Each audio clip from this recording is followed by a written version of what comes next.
E se os piores momentos da sua vida forem justamente os que Deus está usando para te levantar? E se o teu sonho fosse a razão da tua rejeição?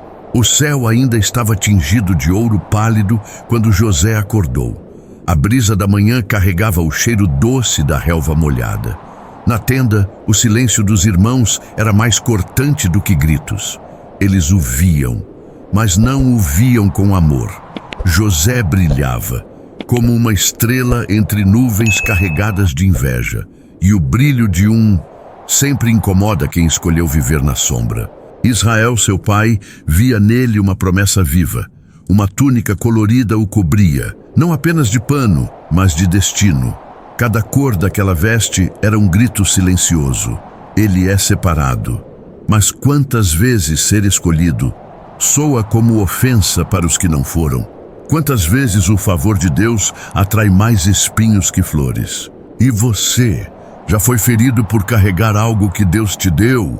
Escreve aqui nos comentários. Eu não vou esconder a túnica que Deus me deu. E se aquilo que Deus te mostrou fosse incompreensível até para quem te ama?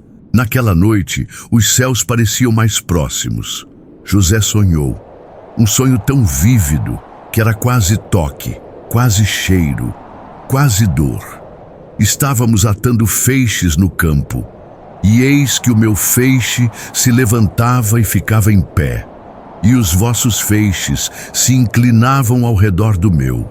As palavras saíram de sua boca como fogo aceso, não por arrogância, mas por inocência. Mas nem toda verdade deve ser dita a ouvidos que ainda não foram tratados pela graça. E o que era visão para ele, era provocação para eles. E José sonhou outra vez. Desta vez, o sol, a lua e 11 estrelas se curvavam diante dele. Até Jacó ficou em silêncio. Algo naquele menino era diferente. Algo do céu. E se o teu dom despertasse o pior nos outros, você ainda assim ousaria sonhar?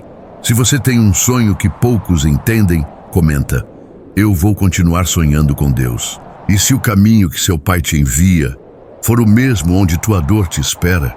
Vai ver teus irmãos, José. Leva pão, leva cuidado. Jacó falava com ternura, sem saber que entregava o filho amado às mãos da rejeição. José partiu, com os pés limpos e o coração puro. Caminhou pelos vales de Siquém, depois por Dotã. A paisagem era serena, mas o invisível já rugia. O sol ardia alto. O cheiro de terra quente subia do chão rachado. E enquanto ele buscava os irmãos, eles tramavam perdê-lo. Eis lá vem o sonhador. Não era mais irmão. Era ameaça. Era lembrança do que eles nunca foram. Vamos matá-lo, diziam. Mas a voz de Rúben, mesmo fraca, interrompeu o sangue. Não derramemos sangue. Lancemo-lo numa cisterna. Queriam calar os sonhos, sem se sujar com o grito. Quantas vezes teu maior golpe veio de quem te chamava de irmão? Comente agora. Deus guarda minha inocência, mesmo quando ela for minha dor. E quando o chão some debaixo dos teus pés, será que Deus ainda te vê? Eles o agarraram, sem palavras, sem misericórdia. Rasgaram a túnica, não apenas o tecido, mas a identidade que o pai lhe dera. Cada fio arrancado era como se dissessem: você não é mais especial, você não é mais sonho, você não é mais nosso. Jogaram-no na cisterna, vazia, sem água, sem eco, sem luz. Ali, José aprendeu a linguagem do abandono, o silêncio, o frio da pedra contra a pele, o cheiro do escuro, a respiração sendo sua única companhia. O que você faz quando é deixado num lugar onde ninguém mais te escuta, só Deus? Se você já teve que sobreviver em silêncios profundos, comente: Deus me encontrou na cisterna. E se o teu valor fosse decidido por quem te despreza? Eles viram a caravana se aproximando, ismaelitas, vindos de Gileade, camelos carregados de especiarias, bálsamo, mirra. Mas naquele dia, a mercadoria mais preciosa seria um homem quebrado. Que proveito teremos em matá-lo? Sugeriu Judá. Vamos vendê-lo. 20 moedas de prata. Esse foi o preço da dor, o preço do silêncio, o preço de um irmão. José foi tirado da cisterna, mas não para ser livre, para ser entregue. Mãos que um dia o seguraram com ternura, agora o amarram como mercadoria. Ele olhava para trás, procurando olhos de arrependimento, mas encontrou apenas rostos endurecidos, olhos secos. Você já se sentiu como se tivessem colocado um preço sobre você que não representa quem você é? Se você sabe que tem valor além do que o mundo enxerga, escreva: meu valor vem de Deus.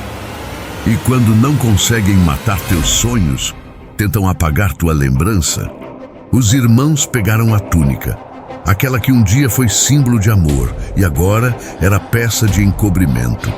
Mancharam-na com sangue de cabrito, o sangue da mentira, o sangue da covardia. Voltaram para Jacó, mostraram a túnica. É esta a túnica do teu filho? E ali, o coração de um pai se partiu. Jacó rasgou as vestes, caiu no chão, chorou dias, noites, semanas, mas José não estava morto. A mentira tentou enterrá-lo, mas Deus não tinha terminado de escrever aquela história.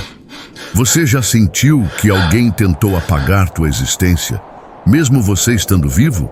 Se você crê que Deus ainda está escrevendo sua história, comenta: a última palavra é de Deus. E se o que parece fim for apenas o começo de um plano maior? Enquanto Jacó chorava, enquanto os irmãos seguiam com a mentira, Deus já conduzia José para o Egito, para um novo capítulo, para um lugar onde tudo seria tirado, mas onde tudo também seria dado. José não sabia, mas os pés que pisavam a areia em dor eram guiados por um Deus que escreve com paciência. Ele foi vendido, mas não estava esquecido. Ele foi traído, mas não estava abandonado. Você consegue confiar, mesmo quando tudo ao seu redor parece contrário à promessa? Se você crê que Deus pode transformar traições em propósitos, escreve: o deserto não é o fim. Hoje, às 18 horas, vamos orar juntos, porque o céu ainda tem resposta para quem foi jogado na cisterna, vendido, esquecido,